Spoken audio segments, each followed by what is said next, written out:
Hey guys, welcome to another GameXplain discussion. I'm your host, Andre Seegers, and this time we're joined by Derek Bittner and Ash Paulson to discuss the latest Nintendo Direct. So let's get started. Alright guys, Nintendo just had a 46-minute long Nintendo Direct, and we're going to talk about this entire thing. Now we do have to keep this conversation a little bit shorter than we normally do, if only because I'm leaving really soon to go play a lot of these games. So let's go and start off, of course, with our opening impressions. What did you guys think of this Direct overall? I think it was okay. Not great, not fantastic, but I think there's a lot of good games in there. The biggest surprise, of course, was the new Fire Emblem teaser.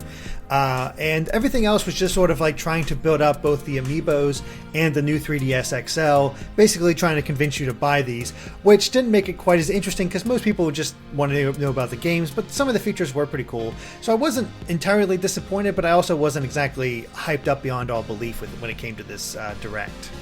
Yeah, I'm pretty much in agreement. I'd give it a solid 7 or 7.5 out of 10. I think it was good, not 7.9? great. 7.9? Yeah, 7.9, yeah.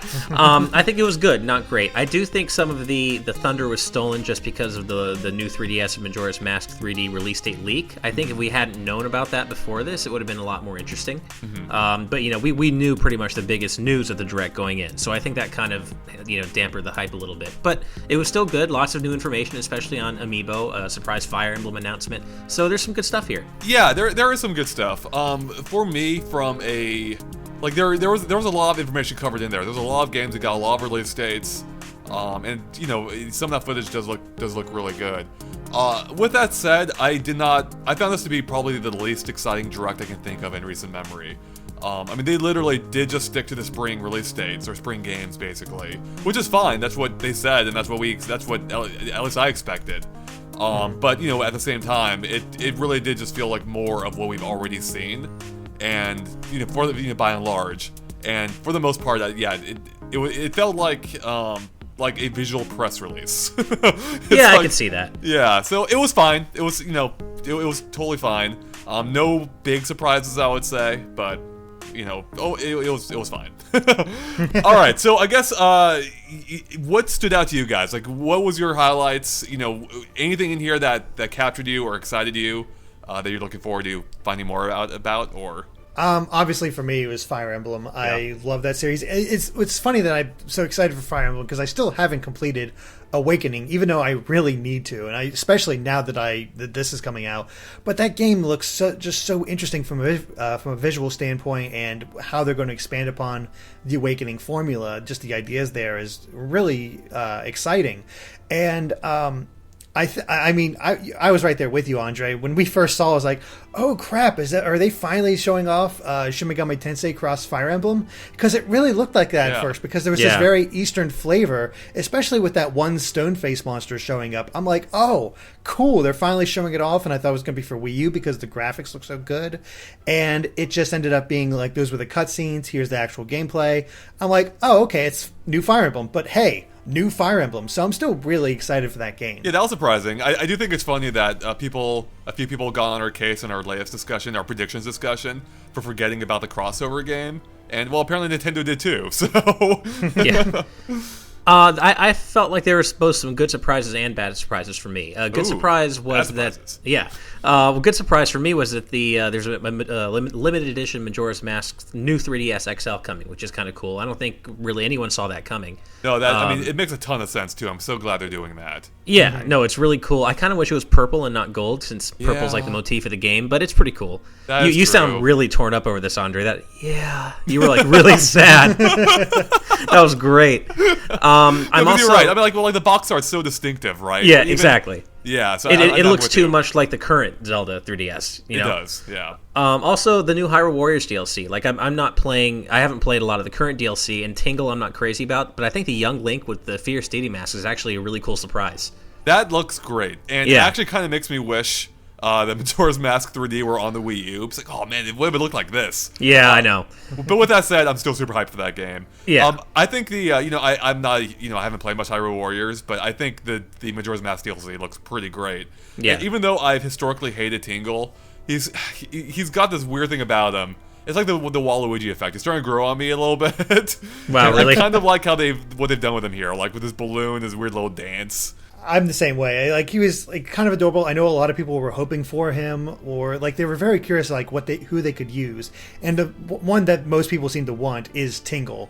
So it's really cool. Actually, they're drawing from his design in that game too, much more so than his later design. It's more in the facial features, I think. Right. It really feels more like Majora's Mask.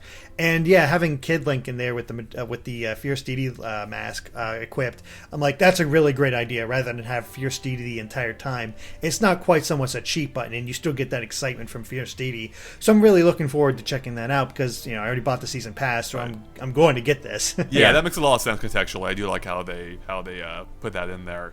Now, speaking of the new 3DS, actually, which we were, just a little while ago, the new 3DS, we're only getting the new 3DS XL.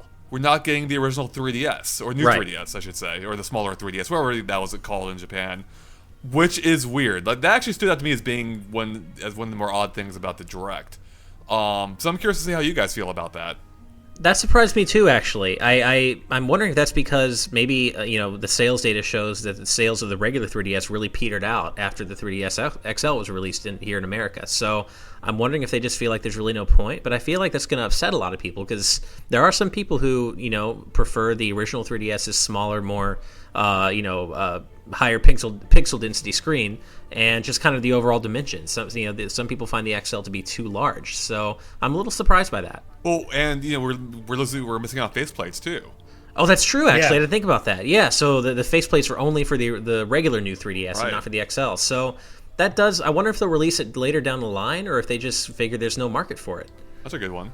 Yeah. I get the feeling they think there's no market for it because I don't even think of the potential of a faceplate is there. Or even like it makes no sense to me to release the smaller 3DS smaller new 3DS later down the line when they already have the XL here. Like XL is the big one. You'd think it'd be the opposite. Yeah, that's true. But and I know a lot of people are addicted to the faceplates idea. Personally, I don't need to buy any more junk, but I know people are so addicted to get those little themes and just customize their 3DS even further.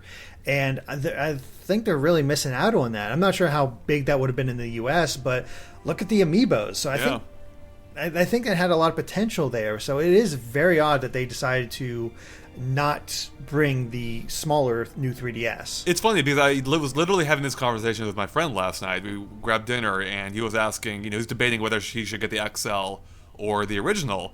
And I was telling him, coming from the original 3DS, I actually liked moving up to the smaller new 3DS because the screen size is still a considerable upgrade from the old one. It's a good size and it worked, and the faceplates are kind of neat. And now we won't have that option, which I think is going to crush him a little bit. So I ultimately don't think it's a huge deal, but it is just a little bit weird. And I wonder if, I can't help but wonder if maybe the Game Boy Micro played a part in this. But that also had faceplates back in the day. And maybe they didn't do that well. And then even Xbox, dropped the faceplate idea as well. The original Xbox 360. So maybe it's just not a thing that appeals to US gamers. Although, it is weird that they have the themes on the 3DS.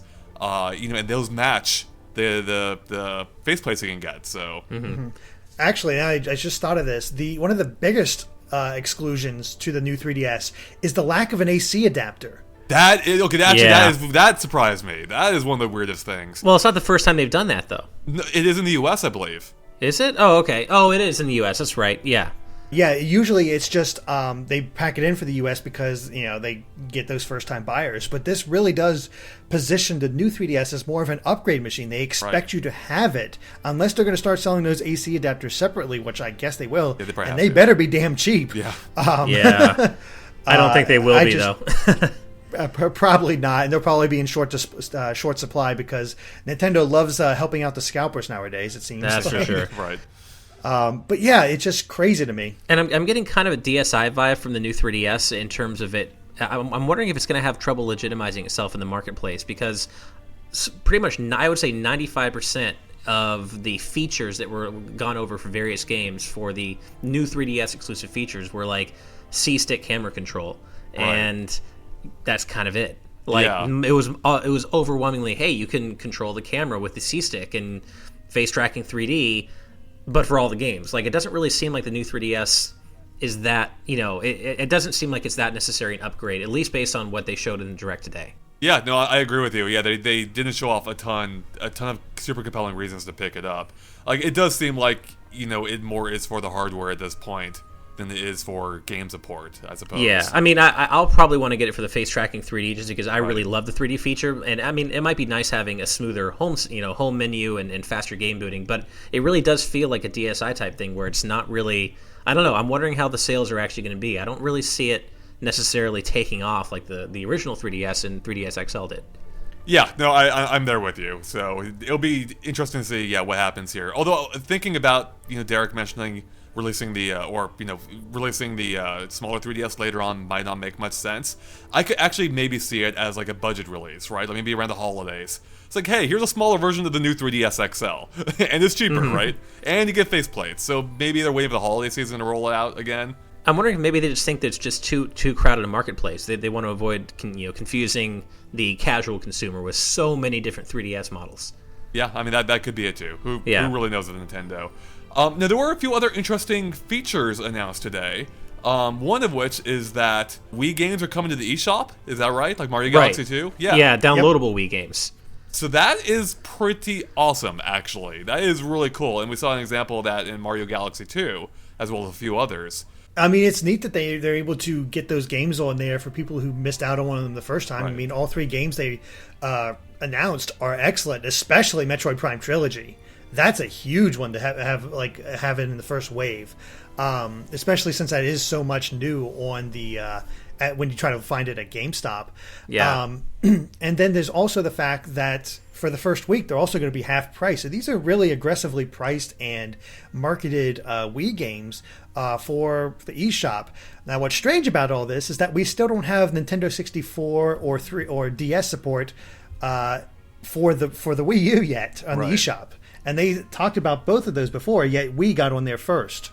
Yeah, it's really strange. Like, what is going on with the N64 Virtual Console? It was announced more than a year ago, and now they're giving us downloadable Wii games first. It's so strange. It is. I do think it's pretty cool. I feel like it's kind of a missed opportunity in terms of not having any sort of upscaling going on. I'm a little disappointed about that. Well, that gets to the whole thing I was going to bring up with. Does this basically confirm no HD Mario Galaxy pack? I almost feel like it might. Yeah, but that sucks. Yeah, and it's also, I don't know, like so many things with the Virtual Console and the Wii U. It seems very, I don't know, not GIMP, but there's so many like kind of caveats. So like you can only use the gamepad to control Wii games if those games were originally compatible with the Classic Controller Pro, and it's just like, I mean, I'm obviously not a game developer, but how hard would it be to actually add gamepad controller support to Wii games beyond just those that were compatible with the Classic Controller Pro? It just seems like there's so many kind of asterisks and caveats to a lot of these, classic titles from the Wii and earlier systems on the Wii U. It's just, I don't know, it's getting a little obnoxious. I mean, I don't know. I own all these games on disc, so I won't need to download them, but I am really happy that games like Metroid Prime Trilogy are going to be available for more people, and it's such a great price too. Yeah. No, I'm with you. I mean, I believe, I could be mistaken, but didn't he say it's basically launching the Wii U into Wii mode to play those games? I wasn't sure. I didn't quite catch that. I wasn't sure if he was saying that you had to launch the Wii U into Wii mode to launch those games, and now you don't because they're downloadable and they're available on the Wii U menu. Right. Yeah. I think that's the case. I think so too. Yeah. So I wonder though, that's still playing into it. Maybe maybe the Wii U is still like converting into Wii mode, and that's why I can't read any other controllers. But I mean, I just wish, I wish you could use a gamepad, or if they offered multiple controller support. Because it is really annoying. Like whenever I play different Wii U games, I have to find one of however many controllers that works with that particular game. Whether it's a GameCube controller for Smash Brothers, or gamepad for Mario Kart, or Wii controller for something else. So yeah. Mm-hmm. All right. But now something else they announced that was interesting is Mario vs. Donkey Kong. We found out a little bit more about the Wii U title, but they're also doing a cross-buy thing, where if you buy the Wii U one, I believe, you get the 3DS one for free as well. And vice versa. Oh, and vice versa, right? Yeah. So that's different for Nintendo. Yeah. It is. It's something that people I think have been begging for a long time because there's NES games on both the Wii U and the 3DS. Right. So a lot of people were like, "Well, I just bought Super Mario Brothers on the 3DS. Why can't I also have it on the Wii U? Why do I have to buy the game twice?" So it's really encouraging to see Nintendo finally embracing this, and hopefully they'll do this a lot more often for games that are on both systems. Mm-hmm. Yeah, I mean, honestly, they really should be adopting that, at least on a virtual console-wide basis. You really shouldn't have to spend $5 separately for the original Super Mario Brothers on both Wii U and 3DS. They really need to adopt that aggressive kind of cross-buy mentality that Sony does so well. But it is encouraging to see it at least in one game. I'm hoping, this is kind of just a jumping-off point, and we'll see it in other games as well. One thing I'm not so crazy about price-wise, though, is I don't know if you guys caught this. It was kind of a quick thing, but in Pokémon Shuffle, which is coming next month to the 3DS eShop, they're adopting a F2P type pricing mentality where Oh, really? I missed that. So you start with 5 stars, and each puzzle battle you do takes 1 star, and then those stars either replenish over time or you can buy more stars with real money. And I just I hate that. I don't want to keep that in mobile games on the phone. I'm not a fan. No, I saw that, and as soon as I was watching this game, like, this is Candy Crush. This is Pokemon version of Candy Crush. And when I heard the free-to-play stuff about it coming, like, they are really going down that path, which I guess, it's a successful path, obviously. It's Pokemon, so it's going to bring people in there. You add in that Candy Crush stuff. I could see this becoming very much a thing. But yeah, you're right. I'm not sure about the Nintendo adopting the whole free-to-play mentality. Now, this isn't the only time they've done that, where they've kind of had that with what was it, Rusty's Real Deal Baseball, right, and Steel Diver. So this is just another foray in that sort of vein, but this seems like the most aggressive one of those titles. Yeah, at least with Rusty, it was kind of charming in that you could get Rusty to bring his prices down, and that you had in-game items that could make Rusty lower his prices even further. This just seems straight up like a F2P copy and paste mentality. Right. Yeah. It's Nintendo is experimenting a lot recently with different game models or business models for their games. It seems. So yeah. It'll be interesting to see what happens here, and because they are appealing primarily to a younger demographic, I think. Ones who don't usually have direct access to credit cards. Right. So we'll see what happens here. Now, speaking of spending money, actually, Nintendo announced more Amiibo, including Smash Brothers, as well as the official announcement of the Mario series of Amiibo, including like Mario, Yoshi, I believe, and like Toad, for instance. And on top of that, they announced how those Amiibo will be used as well. We saw in Mario Party 10, they'll give you access to a new mode, like an Amiibo board game mode that has Amiibo-specific board games, as well as in Captain Toad, by scanning in I think the Toad Amiibo, I guess. It'll put like a hidden Toad somewhere in the level you have to go find. There was the Amiibo support for Kirby and the Rainbow Curse. There was Fire Emblem Amiibo support in Codename Steam, which was actually kind of surprising. So yeah, there was a fair amount in there. So yeah, do you guys have any thoughts on the Amiibo support so far? Those are interesting little additions as far as like what they can do, and it's interesting that they're actually launching these Amiibos with Mario Party 10, even including a bundle. The thing that stuck out most to me, though, is that they said, you can use either your Smash, just the Smash Amiibos, or these new Mario Amiibos for this game, as long as they're compatible. But the one sticking point, I'm like, oh, that is so cruel, is like, let's say you have a Mario Amiibo that you've trained up to level 50, but you don't want to spend the money for another Mario Amiibo to have that board in Mario Party 10. Right. If you do that, you have to erase the data off the Amiibo, meaning all that your level 50 Amiibo custom fighter or fighter player, or all that is gone, just so you can unlock this board in Mario Party 10. Well, that sucks. I didn't realize that.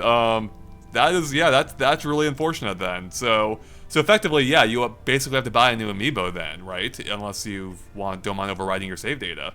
Yeah, back when the first wave of Amiibo was released, they did slyly kind of talk about that. They said that Amiibo can only hold save data for one game at a time. Right, I remember that, yeah. So it isn't actually surprising, but to have it kind of manifest in this form is disappointing, because I don't know. I want to go back and look at the trailer, but I actually am kind of excited about the Mario Party 10 Amiibo functionality. Like, I maybe it's not as cool as I thought it was. I need to go back and watch the trailer again, but it looks actually kind of compelling. So it might be worth erasing my Smash data if I don't want to get a new, if I don't want to buy the Super Mario Brothers series Amiibo.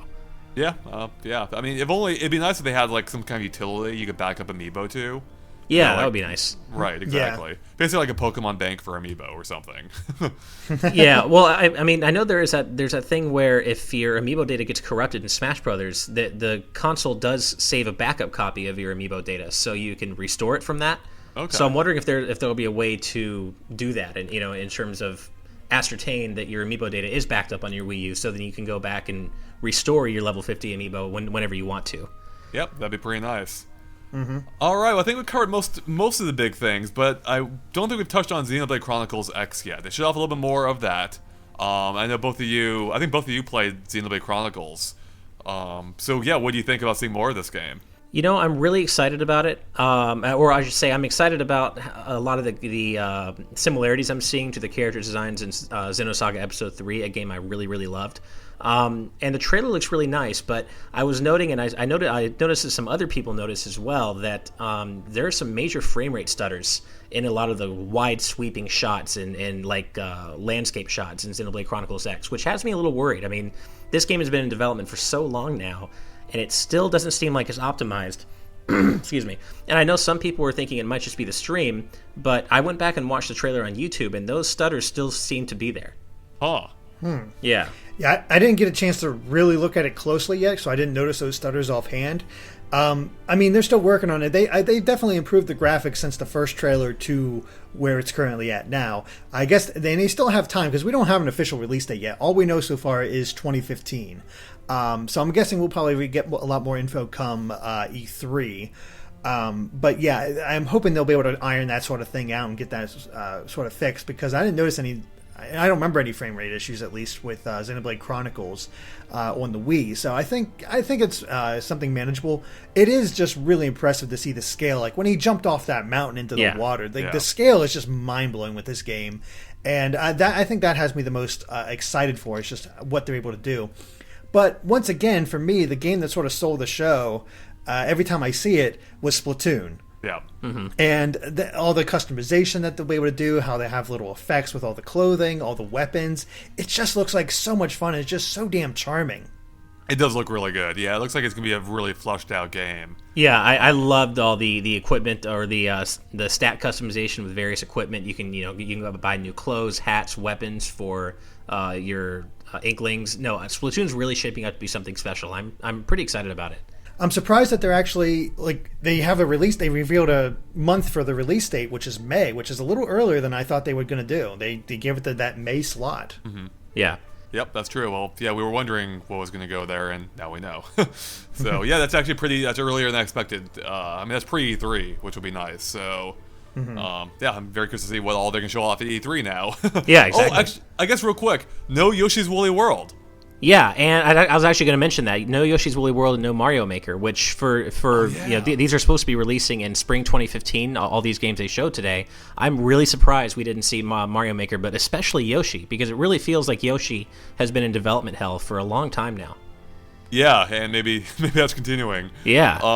But yeah, I didn't even think, I somehow forgot about Mario Maker, despite me predicting it would be in this one. That is disappointing, actually. Yeah. And so that would suggest it's not going to be a spring title, unless they're planning on announcing it at a later point. But I don't think so. I think that these two are probably they would just maybe summer. I'm hoping summer, because I don't want them to get lost come September and everything else. Well, I could see one or two. I don't know. I could see. I mean, they don't have for I guess a fall winter season. We only know about really Zelda and probably Star Fox, right? So there's a couple months in there they could slip in another title or two, I think, pretty easily. Right. That's true. I didn't get to join for the prediction discussion, but I made some of my own predictions on Twitter, and I predicted correctly that the Mewtwo DLC or Smash DLC and second Mario Kart 8 DLC wouldn't make an appearance. And I see a lot of people being concerned about that, like on Twitter reactions, and I'm not really that surprised. Are you guys? It feels a little soon. Yeah, it does actually, and I don't think we didn't predict those either. Actually, I don't right. think. No, we didn't. We didn't even mention one of those. I think so. Yeah, Mewtwo, we kind of forgot about Mewtwo. Yeah. Oops. No, I'm not surprised either, because when we looked at the original Mario Kart 8 DLC, that was almost like 2 weeks before it actually happened. Yeah, so exactly. And this feels too early for them, so it'll probably be the same sort of situation. Yeah, I mean, I feel like maybe in a month or two we'll get Smash DLC, Mewtwo and Miiverse stage info. But yeah, a lot of people seem to expect to hear about that today, and I thought it was just too soon. Yeah, it seems like it might be. So, Yeah. I mean, but Mewtwo is supposed to be spring, right? So, but Yeah. they could give it, maybe they'll give it its own like mini direct or something. That's true, and I mean, spring really can qualify as late as May, so I mean, we still have a ways to go. Yeah, they could have another direct in there. I mean, yeah, who knows? It's Nintendo, right? Exactly. So do you guys have any final thoughts or anything you want to touch on before we wrap it up here? Just that I am in day one for a Ness amiibo. I'm so excited that he's finally included in Wave 4. Nice. Yeah. I'm still waiting for my Duck Hunt. Oh yeah, that's got to be coming soon. And Game & Watch. All my mains, man. And They're Game, not here. yeah. Yeah, they still need to come. The only thing I got left is like that. I found it interesting that they're making Puzzle and Dragons a bundle with both the Mario Edition and the original Puzzle Dragon Z. I thought that was kind of a clever idea to get people into the series. But otherwise, yeah, it's just a pretty basic Nintendo Direct. Some exciting things announced, and we'll see how it goes from here. Definitely a lot of games coming. The last thing I can think of really is that I was surprised by the Fire Emblem amiibo support in Codename Steam. It just seemed, I know I think they're from the same development team, which is why it makes sense, but I don't know, I just didn't really see it coming. I'm not sure really anyone did, and it's kind of cool that you can actually have Marth, Ike, Robin, and Lucina in your Codename Steam party. It kind of came out of nowhere, but I think that's the kind of amiibo support I want to see in games, like really unique exclusive things that you don't have to have the amiibo for, but that really do add super cool things if you have them, which seems a lot cooler than the Captain Toad thing where you find a pixelated Toad, which I hope adds something, but it doesn't seem like it will, so I don't know. Yeah, they showed off a lot. Again, nothing super exciting, but we got some concrete info, which is great. And we'll be covering a lot more of this Direct very soon, I'm sure, in either more specific discussions or analysis videos. Alright guys, I think that wraps up for us here, so thanks for watching. If you liked our discussion, make sure to like and follow us on Facebook and Twitter at GameXplain, which you can find links to in the description below, so you can keep up to date on everything we post. And of course, keep an eye on GameXplain.com for more on this Nintendo Direct and other things gaming as well. Alright, thanks guys. Bye.